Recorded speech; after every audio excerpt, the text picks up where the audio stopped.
اچھا، ہماری جو آج موجودہ زندگیاں ہیں ان کے حوالے سے مطلب یسوع مسیح کا کوئی کریکٹر جو آپ کو نظر آتا ہو یسایہ کے اس حوالے کے مطابق کہ آج جو ہماری زندگیوں میں کچھ ایسا جو عجیب ہو جو آپ دیکھ رہے ہوں یسوع کی خدمت جو آج کلیسیا کے اندر ہے؟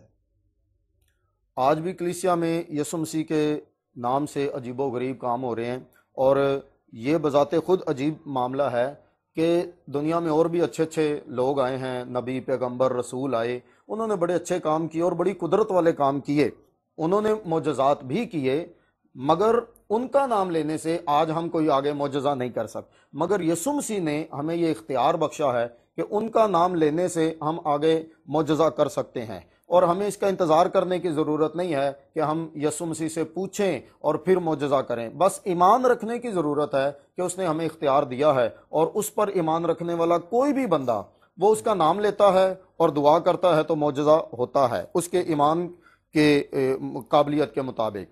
تو یہ عجیب اصل میں بات ہے آج جو کلیسیا میں ہو رہی ہے۔ ایک تو یہ کہ ایک روح نجات پا جاتی ہے، یہ بذات خود ایک بڑا عجیب سا معاملہ ہے۔ یسوع کی خدمت میں آپ دیکھتے ہیں کہ کل بھی جو ہے وہ خاص جو پوائنٹ تھا وہ روحیں بچانا تھا، ہاں جی، اور آج بھی جو ہے وہ خاص پوائنٹ روحیں بچانا ہی ہے۔ بالکل، اور معجزات جو ہیں وہ یسوع مسیح کی جو بلیسنگ ہے ان کا حصہ ہے جو آج جس سے ہم سیر ہو رہے ہیں۔ جی جی جی، بالکل ایگزیکٹلی میں یہی کہنا چاہتا ہوں کہ یہ جو ہمیں روحانی برکات ملتی ہیں ان کا ایک حصہ ہے جو معجزات ہیں، اور آج کلیسیا میں بھی بالکل ایسا ہی ہو رہا ہے کہ کلیسیا جو ہے وہ جو بھی نجات پا جاتا ہے، پہلے اپنی روح کی نجات اگر وہ پا چکا ہے تو پھر وہ نہ صرف یہ کہ خود شفا حاصل کرتا ہے جسمانی طور پر، بلکہ دوسروں کی جسمانی شفا کا بھی باعث ہو سکتا ہے، اور وہ کہیں پر بھی رہتا ہو، اس کے مالی حالات کیسے بھی ہوں، لیکن وہ اگر ایمان سے دعا کرتا ہے تو اس کے وسیلے سے بیمار شفا پاتے ہیں۔ اور یہ وہ بلیسنگ ہے جو یسوع مسیح نے آسمان پر جانے سے پہلے ہمیں دی تھی، اور اس نے کہا تھا کہ ایماندار اگر بیماروں پر ہاتھ رکھیں گے تو وہ اچھے ہو جائیں گے۔ کوہ زیتون پر جب وہ بلیسنگ دے کر گیا، وہ برکت، وہ بلیسنگ آج تک کلیسیا میں موجود ہے اور اسی طرح سے کام کر رہی ہے۔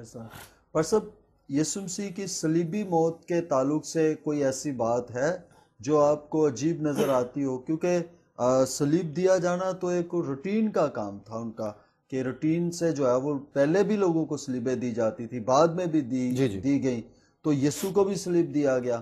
تو اس میں کچھ آپ کو کوئی ایسا کچھ پوائنٹ جو نظر آتا ہو جسے آپ فرق یا عجیب سمجھتے ہوں؟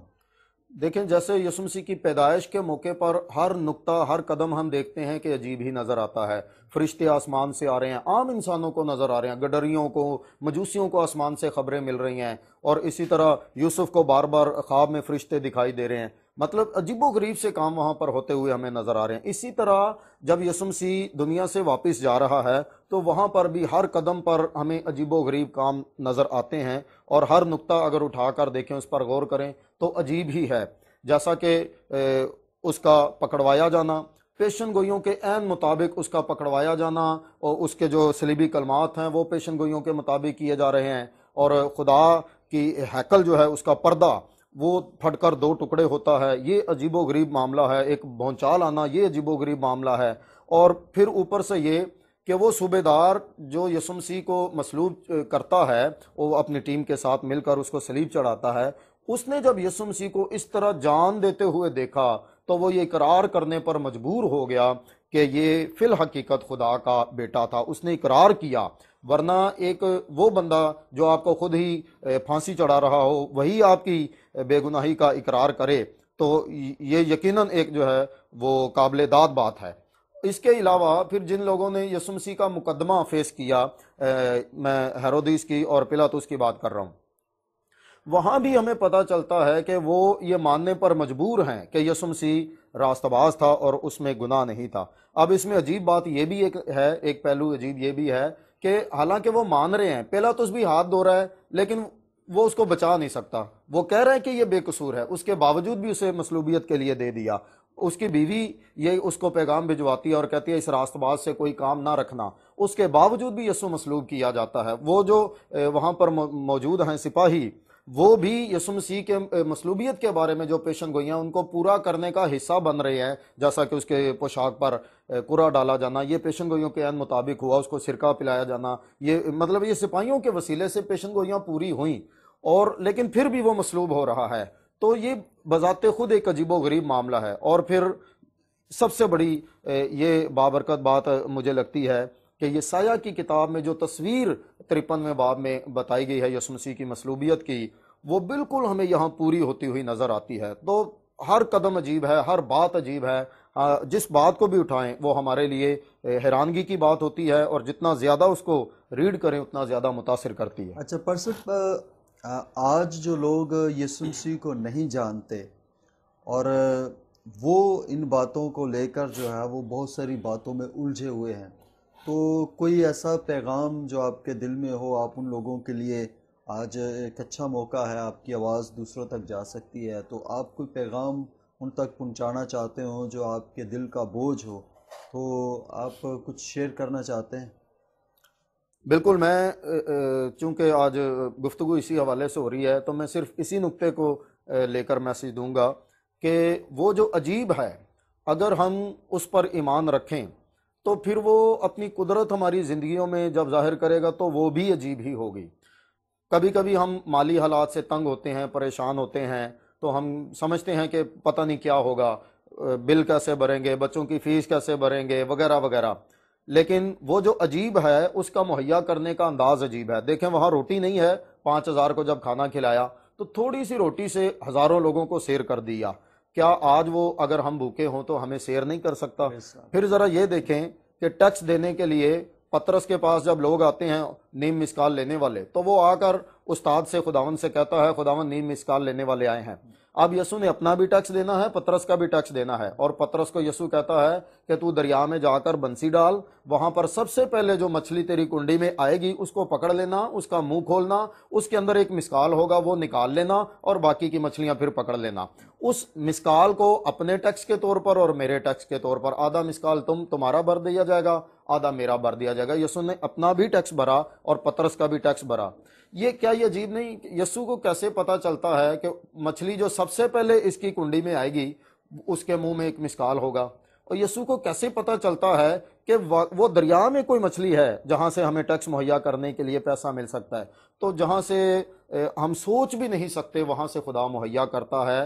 ہم بعض اوقات بڑے مایوس ہو جاتے ہیں کہ کیسے پورا ہوگا، کیا ہوگا، مالی حالات کیسے سدھریں گے، یا ہم کیسے پورا کر پائیں گے۔ اچھا پرسب، جب یسوع مسیح اپنے شاگردوں کے ساتھ جا رہا تھا تو ایک انجیر کا درخت تھا جس میں سے یسوع مسیح انجیر ڈھونڈنے کے لیے گیا تھا، تو وہاں پر اس طرح کی سچویشن نظر آتی ہے جیسے کہ یسوع جو ہے وہ اس کو لوگ سوچتے ہیں کہ یسوع کو پتہ ہونا چاہیے تھا کہ اس کے نیچے جو ہے انجیر ہیں کہ نہیں، یسوع ڈھونڈ رہا ہے، اور جب نہیں ملے تو یسوع نے اس درخت پر جو ہے وہ لعنت کر دی ہے۔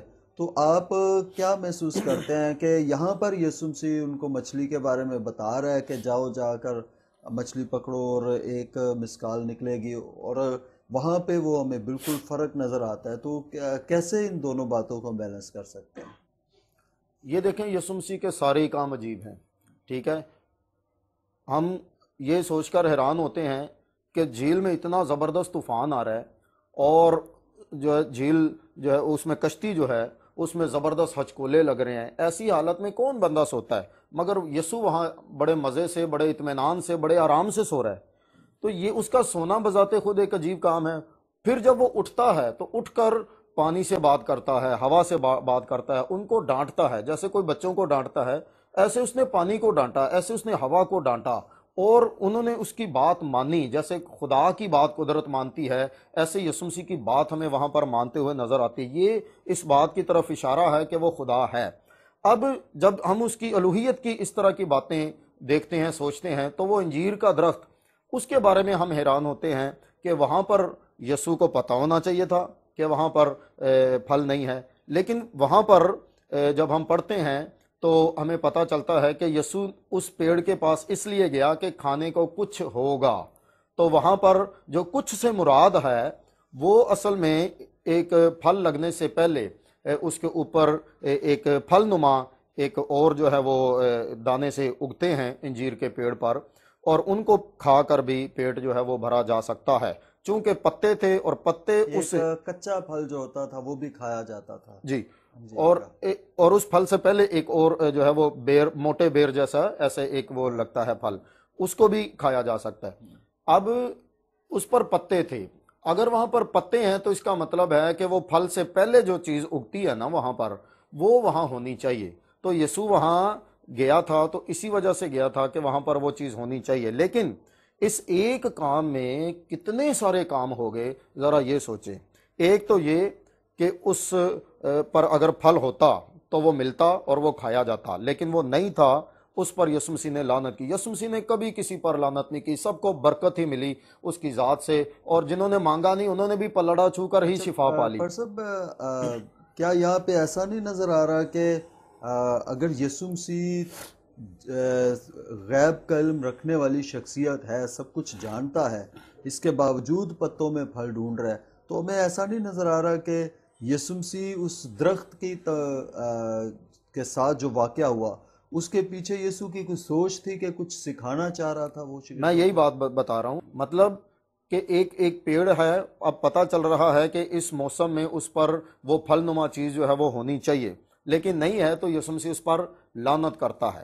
اب لعنت تو ہم بعض اوقات باتوں میں لعنتیں دیتے رہتے ہیں لوگوں کو اور چیزوں کو، بس والے کو لعنت دے دی، گاڑی والے کو لعنت دے دی، ہم یہ تو ہمارے عام کام ہے جو ہم دنیا میں کرتے رہتے ہیں. اس وقت بھی یقیناً لوگ ایسا ہی کرتے ہوں گے، انسان ہمیں شروع سے ایک ہی جیسا رہا ہے، حالتیں کچھ بدلتی رہی ہیں، تو لوگ ایسے ہی تھے، لوگ لعنت وعنت کرتے ہی ہوں گے اس وقت بھی. لیکن یسوع نے جب لعنت کی تو پھر حال کیا ہوتا ہے، دوسرے دن جب وہ آئے تو پیڑ پورا جڑ تک سوکھا ہوا تھا. تو یسوع کی لعنت میں ایک ایسی قدرت ہے کہ اگر وہ کسی کو لعنت کرتا ہے تو پھر برکت نام کی کوئی چیز وہاں بچتی نہیں ہے. اس سے ہمیں سیکھنے کو یہ ملتا ہے کہ یسوع مسیح جو ہے وہ اس کا غصہ اور اس کا جو قہر ہے اس سے ہمیں ہمیشہ محفوظ رہنا ہے. اچھا، میں آپ سے یہ کہنا چاہتا ہوں کہ یہ جو یسوع مسیح کا واقعہ ہے جہاں یسوع مسیح نے اس درخت پر لعنت کی ہے، کیا اس سے کوئی تعلیم بنائی جا سکتی ہے لعنت دینے کی؟ کوئی مطلب ہم کہہ سکتے ہیں کہ مطلب کوئی ایسا شخص ہو جس کے اندر کوئی غصہ بھرا ہوا ہو اور وہ لعنت ملامت کرنا چاہتا ہو اور وہ یہاں سے کوئی تعلیم بنا لے کہ جی لعنت کی جا سکتی ہے؟ کوئی ایسا موقع بھی ہو سکتا ہے جہاں لعنت کی جا سکتی ہے. مطلب تعلیمی لحاظ سے اس کا تھوڑا بیلنس کریں کہ کیا کوئی تعلیم بنانے کی گنجائش ہے یا نہیں ہے. دیکھیں، لعنت دینے کی تعلیم تو یسوع مسیح نے جو ہے وہ خود سے ہمیں بتایا ہے. وہاں پر انجیل مقدس میں ہم پڑھتے ہیں کہ برکت چاہو لعنت نہ کرو، تو لعنت نہ دینے کی تعلیم ہمیں دی گئی ہے. اور مسیحی قوم ایک ایسی قوم ہے دنیا میں جو پوری دنیا کے لیے برکت کا باعث ہے، اور ہمیشہ ہم دوسروں کو برکت ہی دیتے ہیں. ہم نے کبھی کسی پر لعنت نہیں کی، اور خدا کرے کہ ہم کبھی کسی پر لعنت نہ کریں. لیکن یہ ہے کہ اس کے ساتھ ساتھ ہمیں یہ بھی پتہ چلتا ہے کہ خدا کو اس چیز کا اختیار ہے، انسان کو اختیار نہیں ہے. اگر کوئی انسان لعنت کرے تو ہم اس کو یہ کہہ سکتے ہیں کہ یعنی نکتہ چینی کر سکتے ہیں کہ جی لعنت کیوں کی، مگر خدا اگر لعنت کرے تو ہم اس پر نکتہ چینی نہیں کر سکتے. استثنا کی کتاب میں وہاں پر ہمیں لعنت کے بھی اور برکت کے بھی سارے معاملے وہاں پر ملتے ہیں. خداوند کہتا ہے میں تمہیں لعنت دوں گا اگر یہ ہو، اور برکت دوں گا اگر یہ ہو. تو وہاں پر ہمیں واضح طور پر پتہ چلتا ہے کہ خدا کے پاس برکت کا بھی اختیار ہے اور لعنت کا بھی اختیار ہے.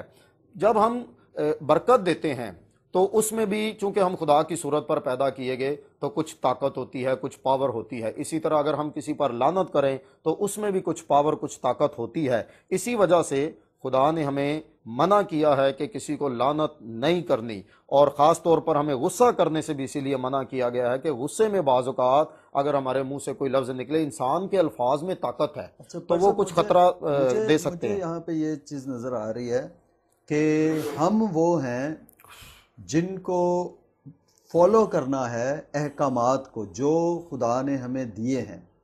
تو ہمیں برکت دینے کا حکم دیا گیا ہے، لعنت نہ کرنے کا حکم دیا گیا ہے، اور ہم لعنت نہیں کر سکتے، نہ تعلیم ہماری لعنت کی ہے.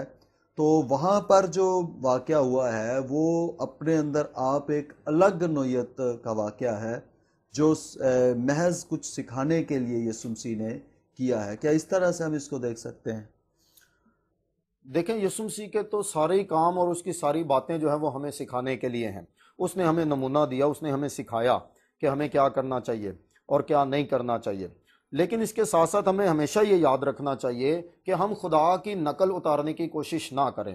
یعنی اگر خدا جو ہے وہ کسی کو مار دیتا ہے غصے میں آ کر، تو ہم یہ جواز پیدا نہیں کر سکتے کہ جی ہم خدا کی صورت پر پیدا کیے گئے تو اس لیے ہم بھی کسی کو مار سکتے ہیں. یہ جواز ہم پیدا نہیں کر سکتے. بے شک ہم خدا کی صورت پر ہیں، بے شک ہم خدا کے فرزند ہیں اور ہمیں خدا جیسا ہونا چاہیے.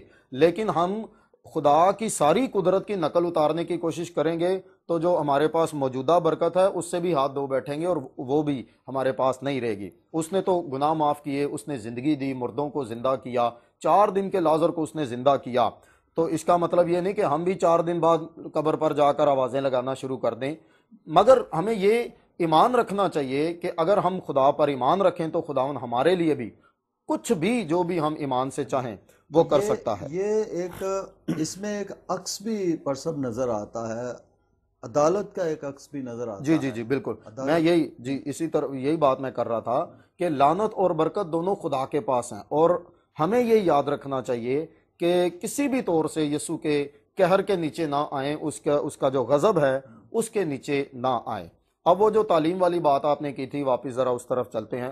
تو وہ جو بات ہو رہی تھی اپنا تعلیم بنانے کی اور جواز بنانے کی، تو اس میں بہت ساری تعلیمات جو ہیں وہ لوگ بناتے ہیں تشبیہات کے ذریعے سے، لیکن ان کا جو پرپز ہوتا ہے وہ اچھا ہے. وہ یہ ہے کہ کسی طرح سے لوگوں کو برکت کی طرف لایا جائے، کسی طرح سے لوگوں کو یہ سکھایا جائے کہ یسوع کے کاموں سے ہم کیا کچھ سیکھ سکتے ہیں. جیسے کہ اس انجیر کے درخت کو جو ہے جوڑا جاتا ہے اپنا بنی اسرائیل کے ساتھ، اس کے ساتھ تمثیل کو بنائی جاتی ہے کہ یہ بنی اسرائیل قوم کے مشابہ ہے، کہ اسی طرح وہ بھی پتے تو ہیں مگر پھل نہیں ہے، جس کی وجہ سے ان کو بھی لعنت ملی. اور اگر کوئی اور انسان بھی ایسا ہو جس کی زندگی میں شوشہ تو بڑی ہو، رونقیں تو بڑی نظر آتی ہوں، بظاہر دکھاوا تو بڑا ہو، لیکن اصل جو چیز ہے وہ پھل ہے، وہ اگر نہیں ہے تو پھر خدا کی نظر میں وہ برکت کے لائق نہیں بلکہ وہ لعنت کے لائق ہے. اور ایسی زندگیوں کو وہ لعنت دے گا، وہ سوکھ جائیں گی، اور سوکھنے کے بعد لکڑیاں آپ کو پتہ ہے جلائی جاتی ہیں،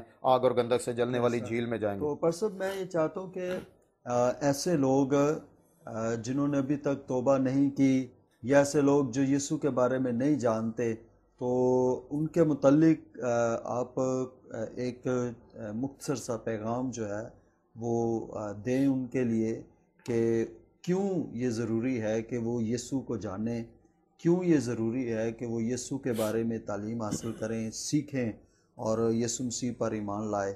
آپ ایک مختصر سا پیغام ان کے لیے کیا اپنے دل میں رکھتے ہیں؟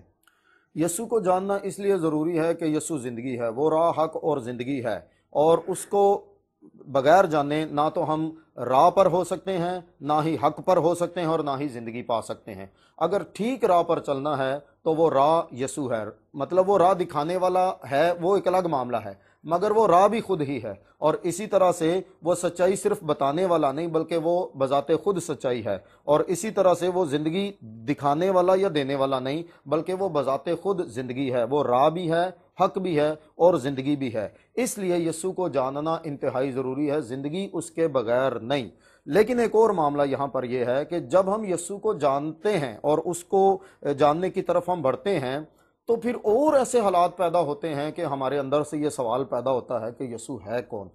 جب کشتی میں ایک بار ایسا ہوا کہ وہ سویا ہوا تھا اور شاگردوں نے اس کو اٹھایا کہ اے مالک، اے استاد، کیا تجھے پتہ نہیں کہ ہم سب ہلاک ہوا چاہتے ہیں؟ تو یسوع نے اٹھ کر ہوا اور پانی کو ڈانٹا. اس کے بعد ان کے ذہنوں میں، ان کے دلوں میں ایک سوال آیا. وہ آپس میں ایک دوسرے سے پوچھنے لگے اور کہنے لگے کہ یہ کون ہے کہ ہوا اور پانی سے بھی باتیں کرتا ہے؟ تو جب ہم یسوع کی قدرت کا نظارہ کرتے ہیں، اس کی قدرت کا تجربہ کرتے ہیں، تو یہ سوال اور بھی زیادہ گہرا ہو جاتا ہے کہ وہ ہے کون. حالانکہ ہم سمجھتے ہیں کہ اسے جان چکے ہیں. وہ شاگردوں کے ساتھ تھا، شاگردوں کے ساتھ رہتا تھا، اسی لیے تو کشتی میں تھا کہ ان کا ساتھی تھا. اس کے باوجود بھی ان کے اندر یہ سوال اٹھا ہے کہ یہ کون ہے. اور جب یہ سوال اٹھتا ہے کہ وہ کون ہے تو اس کا مطلب ہے کہ جتنا وہ سمجھ رہے ہیں کہ یہ ہے، اس سے کہیں وہ بڑھ کر ہے، اس کی انہیں جاننے کی ضرورت ہے کہ اصل میں وہ ہے کون۔ آمین آمین۔ سو ناظرین، خداوند کا شکر ہے، ہم بڑے شکر گزار ہیں خداوند کے خادم پاسٹر شمعون خاطب کے لیے، اور یقیناً آپ نے ان کے وسیلہ سے خداوند کے کلام میں سے جو ہے وہ برکت پائی ہے، میں نے خود برکت پائی ہے، اور خداوند کے حضور ہم ان کے لیے بڑے شکر گزار ہیں۔ میں آپ سے ریکویسٹ کروں گا کہ اختتام پر ایک مختصر سی دعا آپ کریں، تاکہ آپ کے وسیلہ سے جو ہے وہ بلیسنگز جو ہیں وہ سننے والی زندگیوں تک بھی جا سکیں۔ تو ہم ویورز کے لیے ایک دعا کرتے ہیں۔